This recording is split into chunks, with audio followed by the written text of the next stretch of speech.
Hello, everyone, and welcome to STW Movie Talk. I'm Andrew. And I'm Mike, and today we're talking about Blade Runner 2049.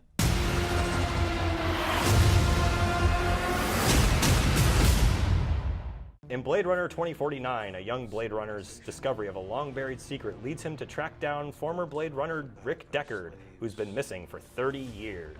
So, what did you think of Blade Runner 2049? You know, I loved it. I thought it was a masterpiece. Honestly, I know a lot of people say that it's better than the first one, but I personally agree with that. Honestly, it was beautiful. The cinematography was excellent. The music was incredible. Ryan Gosling was amazing in it. Harrison Ford was great. I think the whole movie was just great in general. Honestly, what about you? What do you think? So I actually agree almost completely with what you said. I think that the cinematography is completely on point. It's visually gorgeous. The soundtrack is reminiscent of the original 80s soundtrack. I love the 80s synth.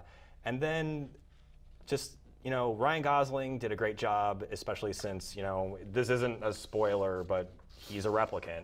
It's established within the first 5 minutes he's a replicant. And he plays that off perfectly. He does. And, the trailers, you could think that he's just doing a totally bad job at acting, but no, it's on purpose. There's a reason for this. And I think it was just absolutely brilliant. And honestly, I think that they improved upon every aspect of the original. I agree. Even the pacing seemed improved upon. In the trailer too, actually, I kind of did think it was a replicant because there was at one point where you heard Wallace, Jared Leto's character, say the future of the species is finally on Earth, and it had a shot of Ryan Gosling kind of rising up and kind of looking really surprised. So I kind of thought yeah, he's probably a replicant. But it's weird though to think that replicants are now legal. It seems as opposed to the first one where they were illegal. So I don't know. That's a mystery. Well, I think that they kind of established that after the events of the first film that they became illegal and now they're becoming legal again, and that Wallace kind of, he bought the remainder of the Tyrell Corporation, and that's the reason why he's every civilization was built off the back of a disposable workforce. It's that's kind of true, and that's exactly what the replicants were. But he mentions very easily that they're not able to be produced as fast, and right.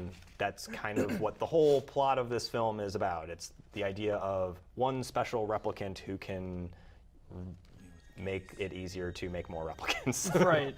Any idea where I could find him? You police plan on taking me in? I would much prefer that to the alternative. The fact that it's made essentially its money back, like you were saying, the domestic estimate for the past 2 weeks is about $60.5 million. I think that's a good sign that maybe it is going to be a slow burn movie, and that maybe it'll make its money back domestically at $150 million, and obviously overseas it's doing great. It's helping a lot, and maybe it'll kind of remind people that we need art film as well, and this is very much art. It is very much art. I agree with that. It's how much it made is also very reminiscent of the first one's release, because that one didn't make as much money, and it took a while for it to be a huge classic. Yeah, the first one didn't do too well, but it definitely got that cult following, and that's what really kind of drove Ridley Scott to keep going. It's I had a different intention for this. Right. Yeah. And make 7 cuts. Yeah, which didn't help. But if anything, it's going to be better than the original theatrical cut of Blade Runner, which had that cheesy, VO, and yeah. This is very straightforward. Blade Runner 2049 cuts out all the fat, and it's incredibly straightforward, but it also makes you think, and I love that. And I also love when Ryan Gosling just Kool-Aid Man's right through that Las Vegas wall. That was great. That was awesome. that also has to do with like the fact that replicants are superhumans. It's established in the first one, so that's why he could do it. If anybody was like ever wondering like why he did that, so Exactly. It's exactly kind of playing up to expectations of this is going to be an awesome sci-fi film. right, and eventually hopefully become like a classic in the genre of science fiction as well. Oh, I'm definitely hoping that it will surpass the original in the sort of like the benchmark for what science fiction can be. Right. You do not know what pain is yet. You will learn. Bring it to me. Spoiler talk now. Spoilers. We're gonna. If you haven't seen the movie yet, click away, go away. Yeah, we'll put up a time code. It'll probably be wrong because we're just like that. Pretty much. The film gets into the whole is Deckard a replicant question again from the first film. But this time I think they did it a lot better by not definitively answering the question, by saying like, oh, you could have been programmed for these purposes and that's why you exist. But then why have an alcoholic, you know, not superhuman replicant? Like, what's the point of that? Right, yeah, that's true. He wasn't a superhuman at all. And plus he grows old too. Like Harrison Ford is naturally old. He's like in his 70s or 80s right now. But I mean, like, the fact that they couldn't get someone, they didn't have it so where like they could get someone who was the same age as him and look like him, but in fact they use Harrison Ford himself, which also could prove the point that he is human, because I don't know if replicants can grow old, because they did have a lifespan of 4 years in the first one. Yeah, and I mean having Dave Bautista, which was hilarious, having him in the very beginning of the film, like he looked like he was aging, but then again when they show like the him in the vat, you know, because you can see him in the vats in the Wallace Corporation with the Nexus 8s. You know, he just has like the milky skin. You can't really tell that, you know, he's supposed to look old, but I mean, Dave Bautista looks old as, you know, a replicant, you know, 30 years later. Yeah. So maybe, I don't know. I mean, they are technically kind of human because they're bioengineered. This movie is also a lot more brutal than the first one. You see like limbs fly off, like there's a lot more swearing than the first one. Yeah, it really, I mean, I think it had to do that today to kind of like fit with like audiences' standards of, you know, watching a movie. But yeah, it's a lot more brutal than the first one. Well, the Christ allegories in this are a little bit more simple, though. It's not as blatant as, oh, we're going to shove nails through Rutger Hauer's hands. Yeah. It's more of like, oh, there's the savior. And the savior is, of course, you know, the boy or girl Yeah, who was born from Rachel and Deckard.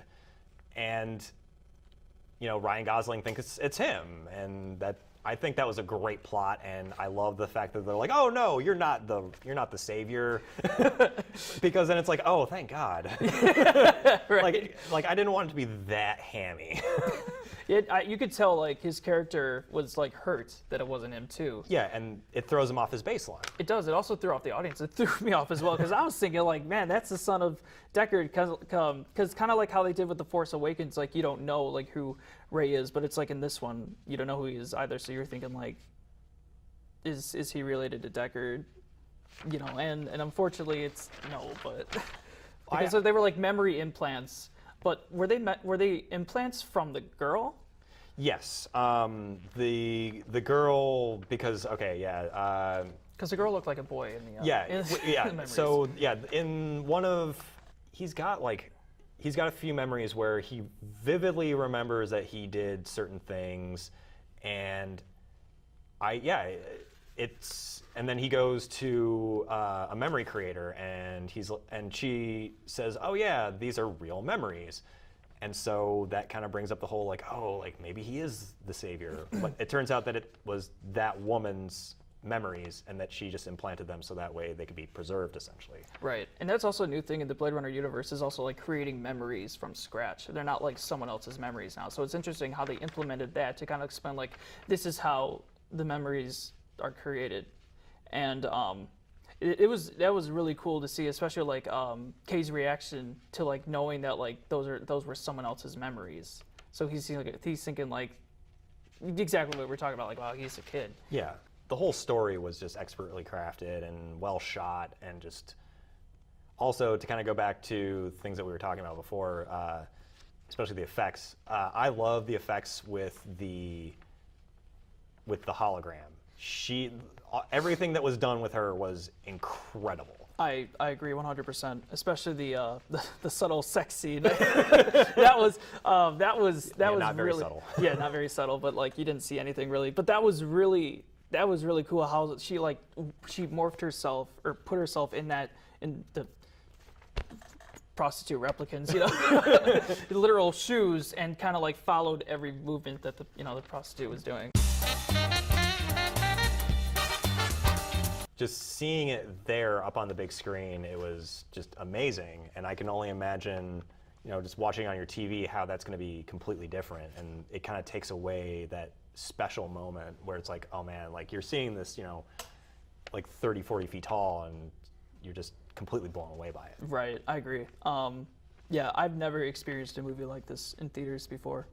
Like, Yeah. I truly have not experienced anything like Blade Runner 2049. Just truly a masterpiece. I thought it was really cool how they crafted Rachel again. That was really unexpected. Yeah, Sean Young was actually, like, she has a credit in the film, so it's probably her with a lot of makeup, but it's her. It probably is her because she's probably like Harrison Ford's age. Yeah, I think they're around the same age. But, I mean, why not bring her back? Right. And, they've got the digital de-aging stuff now, so That they is true. could have done that, but there's still a little uncanny valley with that right now. I had your job once. Things were simpler then. What do you want? I want to ask you some questions. So, would you recommend seeing Blade Runner 2049 in theaters? I would recommend it. Don't go in expecting like an action-heavy film.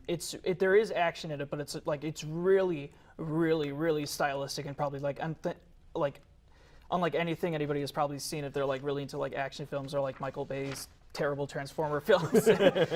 So it is long. It's 2 hours 44 minutes. If you love the original Blade Runner, you're gonna love this movie. And honestly, I hope you're gonna like wish there was more than this, like, than just 3 hours of it, because I really wanted more of it. I did not want it to end at all, man. Just beautiful. Would you recommend Blade Runner? Oh, I would absolutely recommend it. Even if it's just for the visuals and the soundtrack and just the absolutely gorgeous cinematography, absolutely go see it in theaters. If you love the original, obviously you're going to see it anyways. If you even kind of enjoyed the original just a little bit, I would say go for it. This is a brilliant movie, and it's got great themes and great allegories for pretty much everything that you're going to expect from Ridley Scott, but done better. What are your thoughts on the original then? I'm speechless right now thinking about it because like it's so good. The original's amazing. I'll admit it does have some pacing issues, especially in the end. I feel like it kind of like drags on a bit. Other than that, the film it's fantastic. Honestly, that's definitely one of the best science fiction films of all time, like ever made. Yeah, which I mean, I enjoyed it. I didn't really like it all that much, especially since I haven't seen it in a while. But I mean, I can see the merits. Which version have you seen? I've seen, I think, the director's cut mostly. I don't think I've seen the 2007 final cut that Ridley Scott, where, Deckard doesn't blink, and, it's very much, oh, Deckard is a replicant. And I like the ambiguity. I think that it's a lot more fun when you don't know. Right. No, I agree to that. But it still kind of like makes you think he's human, though, even in the final cut. Granted, I have not seen any of the other versions. I'm thinking of seeing them soon, but I might also not see them because like the final cut is just so good. But there are a lot of moments where like, yeah, wow, maybe Deckard may be a replicant, because there was one time where it was like, they even admit it was a mistake where they had that effect where they had like the glow in the replicant's eyes and it accidentally reflected onto Harrison Ford's eyes, and it was like unintentional. So. Yeah, which, I mean, that's honestly just a trick of, like if you ever have cats and, they're looking at a light and you happen to be looking in their eyes, they're going to glow. Like it's the same thing with your retinas, and it's the same thing. But with replicants, it's different though because Yeah. they're not human. But I mean, they're mostly human. yeah, no, you're absolutely right. I thought also the antagonist, the guy with the white hair. Yeah, Rutger Hauer. Yeah, Rutger Hauer. I don't know. I don't remember his actual character name. I just It's remember Roy. him. Yeah, the character's name is Roy. Oh, okay, Roy. Roy. Well, yeah. So Roy / Rutger Hauer. You know. Roy or Hauer. He's great in the Oh movie. yeah, he's amazing in the original. And like I said before, you know, Deckard, I don't know why he would be a replicant when he's an alcoholic and Right. he's not strong. But there is something that I did notice about like his whole drinking. The drinking did not seem to affect him at all. So that leads me to the question like, are replicants affected by alcohol? Because if they aren't, then it's because he can still function properly even after drinking. Well, and that's when you kind of bring up like maybe he's a functional alcoholic. But Maybe. and in the new film, you know, they show Ryan Gosling drinking, and it's like, is he affected? Because we never see him drunk. Right. He just kind of does it. So I don't know. Because in the original one, Rick Deckard drank a lot, but was able to like work with the camera enhancer really well. Like yeah. usually, if he was messed up, it would be like he wouldn't be able to function at all. So, Yeah, but I mean, it's not exactly what you would consider great bounty hunter material. Right. No, I agree. I agree. So, with the characters, what do you think of the characters in the original one, like as compared to the new one? The new characters, I think, were built a lot better. There's a lot more understanding of the replicants, and because there's the new way of like the baseline where they actually show you, instead of having the void comp, they're like, okay, we're gonna show how they baseline so that way they know if they're kind of going out of sync. I thought that was great. The one part that I really did like was also the like the old school tech. Like nothing was really quiet. Yeah. Like everything had a noise to it. Like they had like a microfiche machine, but it was digital, but it still made noises every time it went through. So I was like, oh, that's kind of cool. That was cool. It's future retro tech. Yeah, definitely. And in the old one too, they didn't really focus on like, because it's based off the book "Do Androids Dream of Electric Sheep," and in that book, there was a war that happened, and Los Angeles, I think, was preserved, right? But outside of it, it's like radiated. Correct? Yeah, and I might be think wrong. that's what they were kind of going with the new film. They were kind of being like, oh, we'll make it a little bit more like the book, and I thought that was a really good nod. I couldn't necessarily tell if that was intentional or if, you know, somebody who actually got their hands on the script was like, maybe we should just throw this in there. Yeah, because in the first one, they didn't really say anything about how there was a war from what I remember. It's been a little Yeah, bit. there really wasn't any mention of a war. It was Right. kind of just like, oh, we're off into space. Right, exactly. Right, 4 replicants go off into space, they come back, and then they murder quite a few people, Yes, they do. especially Tyrell. Yeah, who's played by the guy who's in The Shining. I mean, that was awesome. Yeah. I didn't notice that until like recently. Great Well, actor. And then I love that in the new one they brought back a lot of the main characters from the old one. I love seeing Edward James Olmos, and like the fact that like he made another origami, Yeah. which to me looked like a sheep. It looked like a sheep to me, so it's like, oh, maybe that's a reference to Do Androids Dream of Electric Sheep. Yeah, it did look like a sheep, didn't it? Yeah, so it's like somebody's making nods to the source material, and I like that. I enjoy it a lot. Keep doing that. Our cameraman's like, these spoilers. In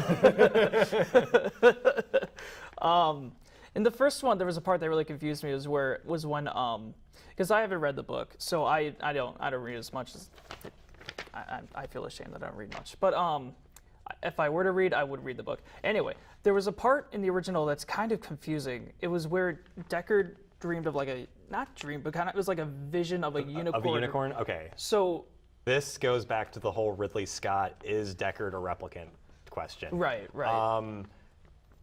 Because of the unicorn, Ridley Scott says that is proof that Deckard is a replicant.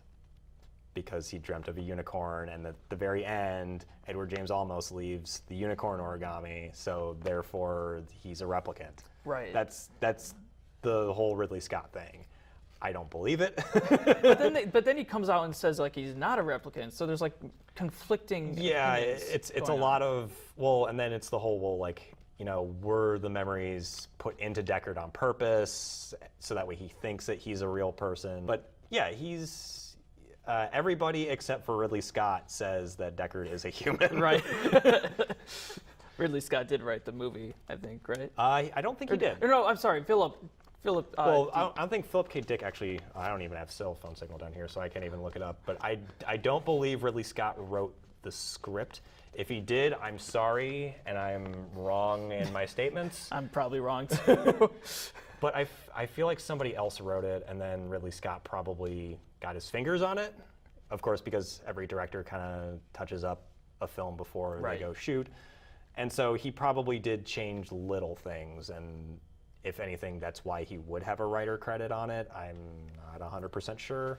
I'm sure that our director / anybody else out there could probably look it up. But Yeah.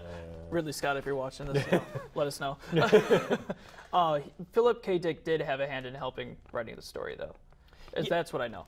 Yeah, because he wrote Do Androids Dream of Electric Sheep. He's written a lot of other books, and sadly he has died, but I mean, his work will live on forever, and he's considered to be probably the best science fiction writer of the 20th century. Probably along with like Isaac Asimov and a few others. But I mean, he is really good. He's really heavy, because there is a scene in that book where the replicants, called androids in that. Yeah.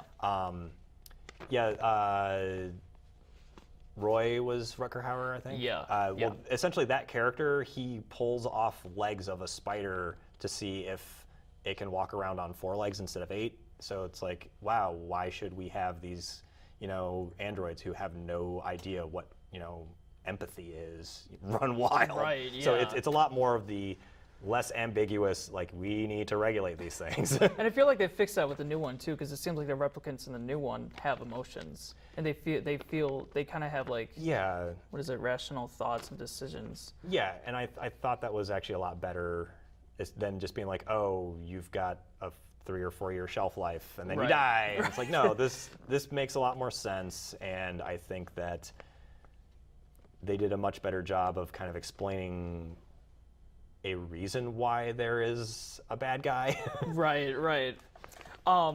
In the first Blade Runner, so the replicants are given a 4-year lifespan, right? And Roy was born in 2016, but he dies in 2019. That's movie magic for you. Which, yeah, that's why they hire continuity editors. That's the only mistake that I know of. Well, there's another mistake too, where Rick Deckard's also like enhancing the photo. That he says print out the photo, and the angle is much different than it was in the picture. Like the angle like is facing this half of her face, while like another angle is facing like The other half. the other half. Again, it's they probably whatever. It's movies. Yeah, that's true. It's But I mean, there's again, just small continuity errors. editors. They're just small errors. Yeah, and that's usually something that like only the nitpickers find anyways. Exactly, right. And I watch a lot of CinemaSins, so I've been like kind of morphed into nitpicking a lot of things. Yeah. So what did you see inspiration from in the new film? Like what movies did you think like inspired a lot of like Blade Runner 2049? Like excluding the first one.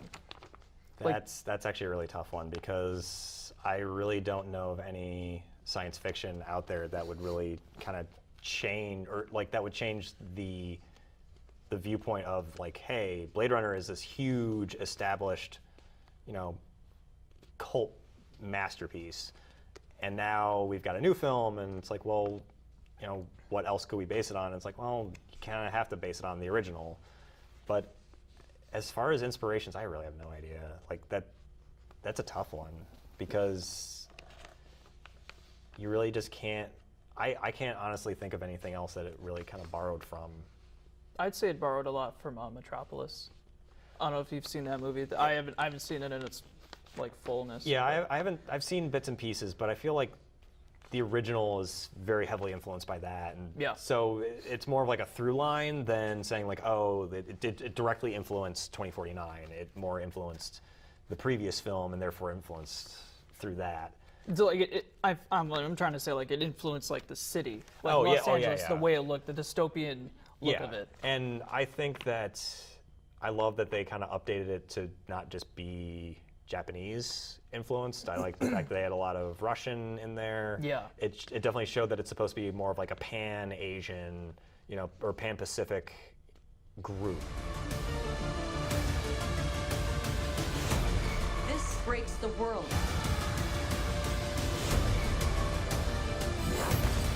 We have to go. I'm coming with you.